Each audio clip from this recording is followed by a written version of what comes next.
Coming up on American Medicine Today, the mouth is the gateway to the body and most critical organ. Dr. Kami Haas joins us to discuss how we can live a longer life by focusing on oral health. Then we catch up with former Bonati Spine Institute patient Rolando. He shows us what life has been like years after receiving the exclusive Bonati Spine Procedures. Finally, Dr. Bonati discusses the evolution of mankind's genome and the future of the human race. Can humans overcome an expiration date set by Mother Nature? Find out coming up on American Medicine Today. Featuring cutting-edge science and medical innovation, touching personal stories of recovery from pain, along with political, social, and healthcare issues plaguing our nation. This is American Medicine Today, brought to you by the Bonati Spine Institute and Alfred Bonati, MD.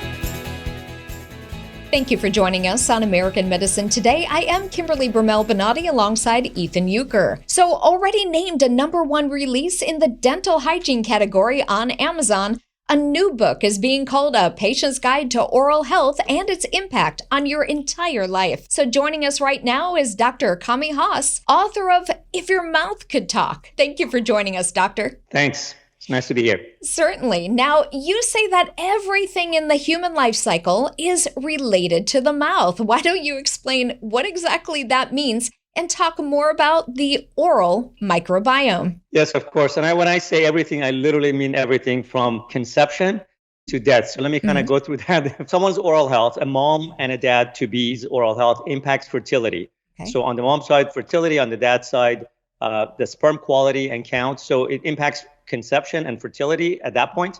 Then during pregnancy, health of the pregnant women can impact her own pregnancy health. So if she has poor oral health, it increases the risk of things like preeclampsia, which is a potentially very dangerous complication during pregnancy, or gestational diabetes.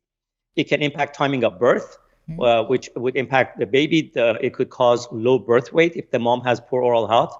And then when the baby is born, the mom and the dad and all the other caregivers, grandma, nanny, even siblings, can pass on their oral microbiome to the baby, which really is our microbiome is it's basically all of the microbes that live inside of our mouth. There are about billions of them, somewhere between 5 to 100 billion, depending on the oral health situation. So those microbes then start seeding that baby's oral health, and then gut microbiome, and then on the skin and pretty much everywhere in the body. In fact, we have more microbes in our body than we have human cells. And then as the baby develops, the development of the mouth, it impacts the airway and oxygen intake, which can impact obviously every cell, especially during those first years of development. As the child goes to school, that child's oral health can impact their school performance. There was a study that showed that kids with dental problems are 3 times more likely to miss school and 4 times more likely to get below average GPA, because it impacts their sleep, it impacts their nutrition. And if you had a toothache, would you be able to sit in class and listen to your teacher? So you're probably not. And then as the child grows up, the number one reason kids get bullied about is their teeth. So it impacts their self-confidence and their mental health. As they get into the workforce, impacts the kind of job they get, how much money they make. People with a nicer smile, they make about $250,000 more than people with the same job qualification. And then impacts their daily life, obviously, because the number one reason, physical trait that people find attractive in another person is their smile above all the other factors. And then as they get older, it's linked to almost every chronic disease, from Alzheimer's to many types of cancer and cardiovascular disease, diabetes. And because of this, it impacts longevity. So as I kind of mentioned, it's really it impacts almost every part of your life, from the quality of life to the longevity and the health of your oral health and your physical health. Now, is that just because when you have bad oral health, your teeth and your mouth are so just brimming with bacteria that it poisons your body? And I mean, kind of explain why. What's the connection? Right. Yeah, that's a really, really great question. So think about it. If you had a wound on your arm, like a big one, or on your leg, that's easy to understand how that can cause systemic infection, right? The infection can get in your blood, and you can potentially lose your leg or have an organ failure, or even potentially die from that infection. But think, your mouth is the same thing. Your mouth is the opening to your body. Literally, it's open to the outside world, and it's the gateway that nearly everything that enters your body goes to your mouth. So if there's an infection in the mouth, there are 2 ways that it impacts your body. One is when you have, let's just say you have bleeding gums or you have an open root canal because you've had a cavity. Well, as I said, there are billions of microbes in your mouth and they can get in your blood. And where does the blood go? Everywhere. So it can cause, those microbes can travel to the heart and cause a local infection, or they can go to the brain and cause an infection, or they can cause systemic inflammation. And that's the second way that we can cause oral health systemic. So either directly the bacteria gets in the blood, or they cause a systemic inflammation, and both of those could be very dangerous for the overall health. So let's talk about oral health itself. Everyone pats themselves on the back a little bit and says, hey, I'm doing the right thing. I have one of these water picks. I floss my teeth. I gargle with mouthwash. Are we doing the right things? No, unfortunately. And all of those things that you mentioned. Yeah. By the way, this is not me just saying you're not doing the right thing. Right now, the number one disease in the world, based on WHO's numbers, is dental disease, the number one disease in the world. Really? The most common chronic disease in children is dental caries, which is the disease that causes cavities. So it's not me just saying that you're not doing this the right way. The proof is half of the population age 30 and above have gum disease, half. And that number increases to over 70% of population over age 65. So if 70% of we are sick, we're probably not doing things the right way. So what I mean by that? So first of all, let's start with the mouthwash that you mentioned. Most over-the-counter mouthwashes, those fluorescent, neon, glow-in-the-dark mouthwashes that you can barely keep in your mouth, you should not be keeping in your mouth. Those are antiseptic, antibacterial products. And you would use antibiotics if you have an acute infection over your body, right? You wouldn't take antibiotics on a daily basis to prevent an infection. It's the same thing in your mouth. Those were designed for very short-term use for people who have really gingivitis or periodontal problems. But I see now that people using them preventively for freshening their breath, which, by the way, it doesn't, because it has alcohol and it dries your mouth and actually makes your mouth, the bad breath even worse. So let's get rid of your mouthwashes. Get an alkaline mouthwash with prebiotics that promote healthy microbes in your mouth, because we can't live without the healthy ones. We don't want to kill 99% of the germs in our mouth. That would be a disaster. Okay. And then you want to get a toothpaste that's safe and effective. So, if you're in the camp of fluoride, we have those also two camps. Fluoride is good, but it also have some potential toxicities. So we want to make sure that if you have a young child, they don't swallow it. There's a great alternative called nanohydroxyapatite for those people who have young children and they want an alternative to fluoride.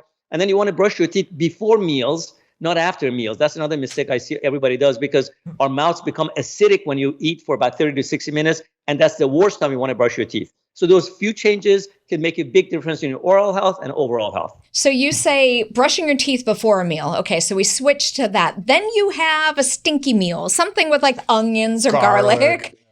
Fish. What do you do? What do you do? So this is a great question. And there's, of course, why people want to brush their teeth after, because of the coffee. I'm a coffee drinker, and I understand alcohol, garlic. So what you want to do after meals is a good mouthwash or a mouth spray. My favorite thing to carry throughout the day. So in the morning, I do, before breakfast, I do my oral care routine, and in the evening before bedtime, BB. What do I do during the day after meals? I carry a mouth spray in my pocket, not those terrible mouth sprays that kill your microbes and they're just have menthol flavor to mask your bad, poor oral health. Yes. A healthy mouth spray that's alkaline, that has pH balance, has prebiotics, potentially has xylitol, and lubricates your mouth, gives you fresh breath, and balances the pH after meals. And is it true, we all heard growing up that a human's mouth has more bacteria than in like a dog bite? Is that actually true? Yeah, you know what? I don't know how many bacteria the dog has, but ours has a lot, somewhere between, as I said, 5 to 100 billion. And the reason, by the way, dogs have the same thing. I have a dog, he's licking my son all day long, but I'll make sure that he also has good oral health along with everybody else, because having a pet in the house actually helps a child develop healthy microbiome as long as that pet has good microbiome.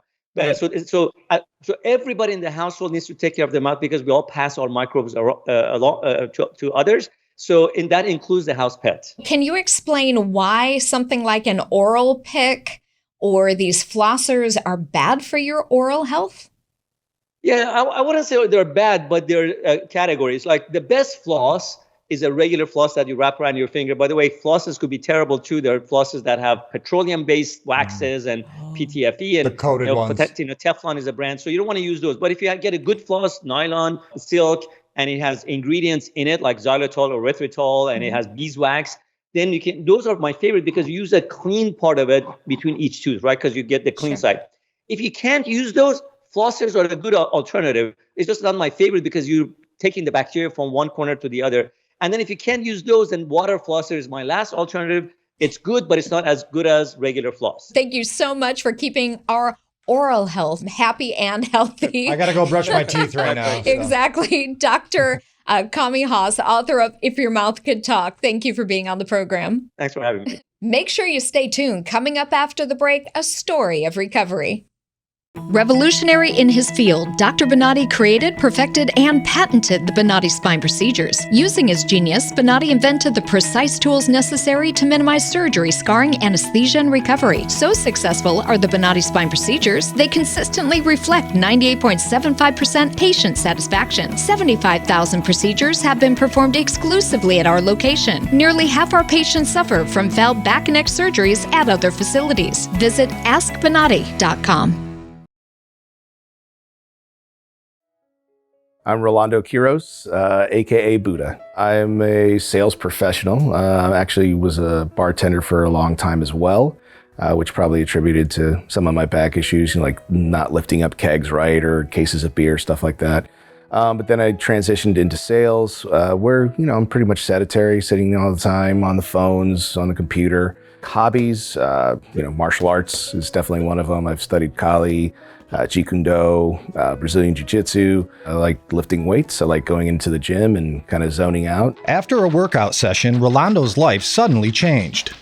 I was working out a lot. I was doing CrossFit, stuff like that. And, at times when you do the wrong kind of lift or you're ego lifting, you're lifting too much, you push your body to the point where it can't handle it. When I was training one time, I just felt a slight twinge in my back, and it caused concern because then it started radiating down the back of my leg, and progressively it got worse and worse and worse. And it was definitely like a burning, radiating pain down the back of my hamstring is where I felt it the most. And then, like I was saying, it progressively got worse with time and just started keep creeping down my leg, and then literally wrapped around the front of my knee, down the front of my shin, and then up into my foot, which was, I walked with a pretty bad limp for I want to say 5-6 months. I was in a lot of pain. Even sitting down for long periods of time was painful. So trying to work was definitely difficult. Couldn't focus because of the pain. Couldn't work out because the pain was just too much. So just pretty much put my life on hold. He tried conservative treatments, but nothing provided him with more than temporary relief. I've done a couple of things like, chiropractic care. Actually, I had something called an MUA done, which is a manipulation under anesthesia, which is easiest way I can explain it is like a chiropractic appointment on crack. It's just absolutely, you're knocked out or in a twilight state, and they basically manipulate you to pop your joints and extend your spine. And that actually did really well for about a year. But then the pain started coming back and just progressively got worse. Realizing he needed to do more to resolve his pain, he underwent surgery at another facility, only to have the pain return a short time later. I went in, they did the MRIs, they did everything, it seemed like they knew what they were doing. And so I had the first initial surgery, and that alleviated a lot of the pain. And so slowly started getting back into working out, and then the pain just got progressively worse again and just came back. It was very debilitating. I could barely walk. I had a really bad limp, and probably wasn't the most cheerful person at the time. So it was definitely when it got to the point where it went down the front of my shin and up into my foot and caused that much pain is when I kind of knew that I had to look at a different alternative or maybe a different clinic. That's when a friend suggested he reach out to the Bonati Spine Institute. He was here in Tampa Bay, so I literally reached out and set an appointment, and I went to the clinic, and very welcoming. Those guys were awesome. I had MRIs on CD, so I took those to him.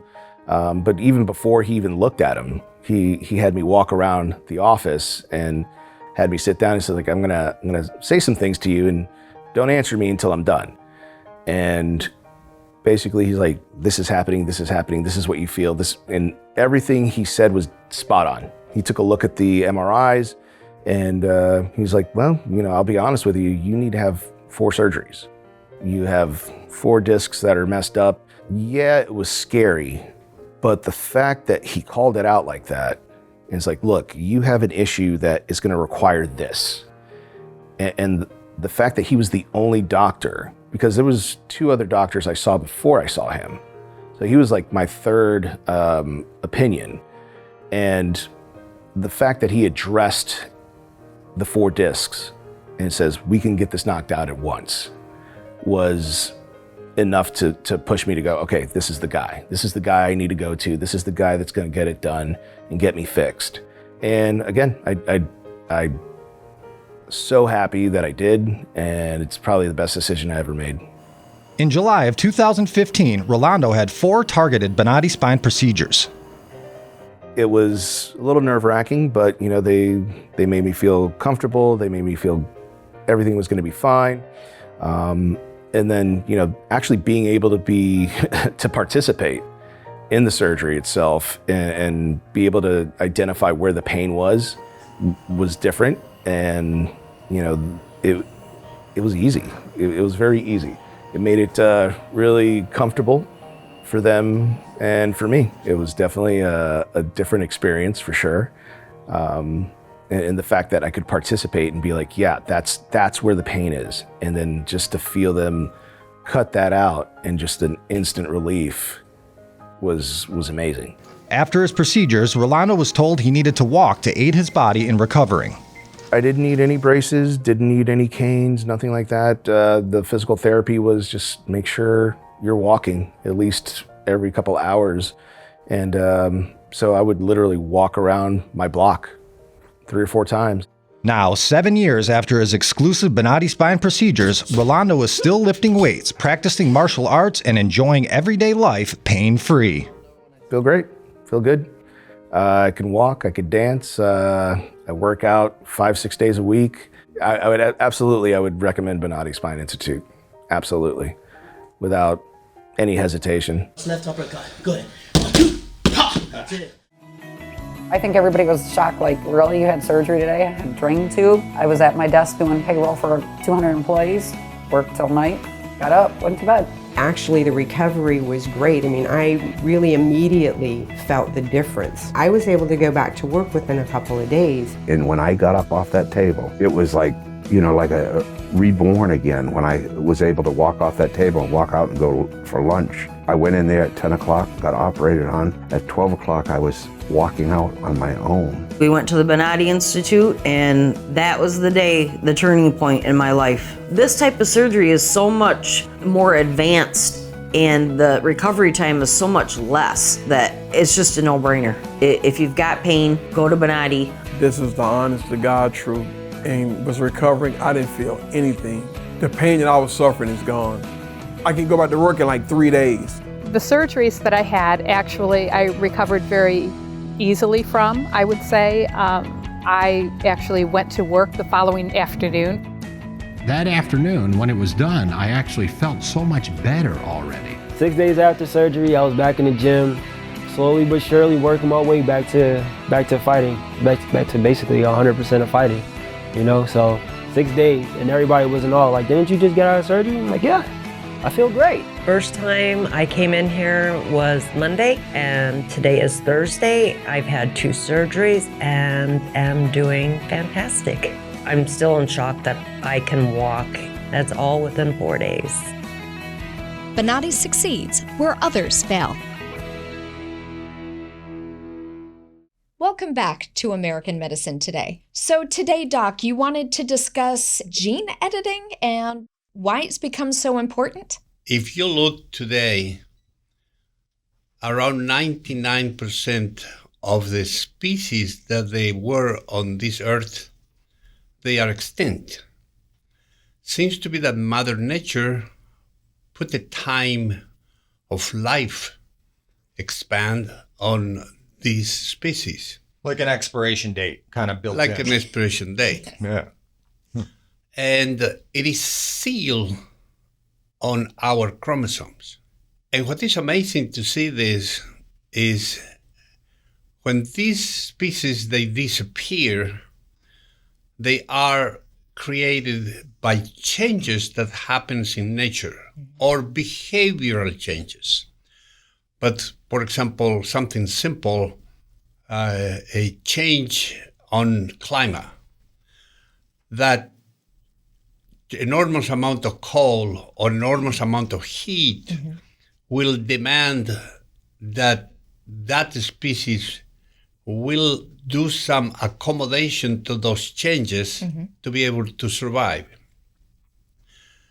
And if it doesn't happen, then dies. And the ones that they can resist those changes, they survive for the next time. Yes. Well, more you look at this, seems to me that Mother Nature play a game on the human race also. How so?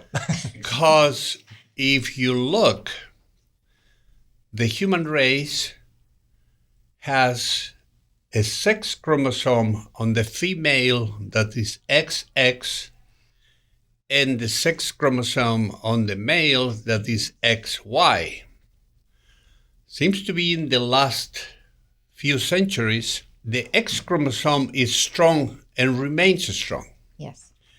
But the Y chromosome becomes weaker and is losing genes.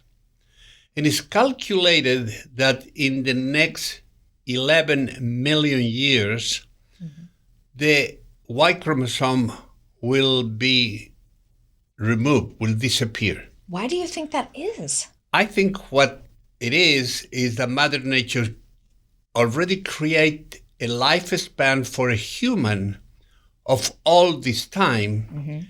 And when the Y chromosome will be unable to give the chromosomes to create an offspring, well, the race is going to start to fade out and they're going to die. I just think Mother And Nature will disappear. I just think Mother Nature is sick of men's stuff too, like most of our wives are, wouldn't you say, Doc? Well, maybe. No more men. We're all done. Well, exactly. That will be no man, and then the species will disappear, will collapse. Mother Nature really got the mistake, because when they create the man, the mind of the man, let's talk about the man, to don't be sexist, both men and women, when created that person, Mother Nature never thought that the man will be able to manipulate Mother Nature. True. And it's the first animal that has that priority. So now we're going to the moon. No other animal went to the moon. Right. So these things that are happening today, when you start to do genetics and start to analyze genetics, it's fascinating to see the scientists start to manipulate the genetics using radiation or sometimes medications or sometimes heat or things like that, but they create a mutation. Sure. But that type of a change take long time, is poorly understood the results. If you manipulate one of those genes, you don't know what is going to happen. Right. And the study of the thing takes years and years. And at the same time, the opportunity to redo the same thing is very difficult. And then the situation is extremely expensive and not reliable. But what is fascinating in the last few years, they were studying bacteria. And the bacteria had a type of molecules. Okay. And CRISPR-Cas9 is the name of the molecule. Okay. And is a double molecule that has the opportunity to become like anatomical scissors that they can cut the DNA, both strands, in one shot. This molecule, once separate the DNA and move the part of the DNA and the chromosomes and start to move the genes, they manipulate those genes in a direction that is beneficial to what they think those genes should do. And more they learn about this one, more elements of success are getting. And some of these ideas is to use this to cure certain illnesses. Yes. So cancer is one of the situations that they talk about. Individuals that they have endocrine problems is another one. And what they do is they remove the gene. And when they remove the gene, that thing is not going to happen to that person again. It's cured. So basically, CRISPR acts, as you were saying, sort of like a pair of scissors. Yes. Once that defective gene, if you will, is identified, they can use CRISPR to just go in and... How this is going to be applied later.